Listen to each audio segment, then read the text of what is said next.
അപ്രഖ്യാപിത power കട്ടിനെതിരെ KSEB ഓഫീസിന്റെ fuse ഊരി പ്രതിഷേധിച്ച് മുസ്ലിം യൂത്ത് ലീഗ് മലപ്പുറം മണ്ഡലം കമ്മിറ്റി. രാവിലെ 11 മണിയോടെയാണ് പ്രവർത്തകർ പ്രതിഷേധവുമായി ഓഫീസിലെത്തി ഫ്യൂസ് ഊരിയത്.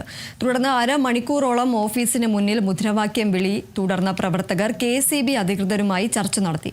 വിഷയം അധികൃതരുടെ ശ്രദ്ധയിൽപ്പെടുത്തുമെന്നും KSEB ജീവനക്കാർ അറിയിച്ചു.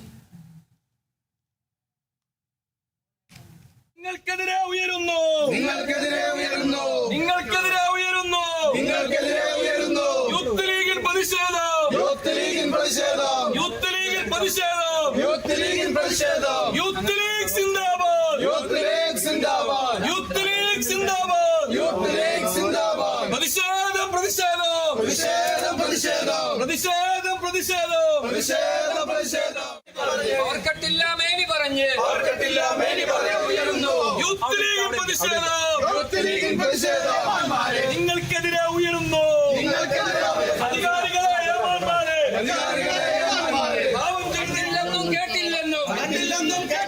കേട്ടില്ലെന്നും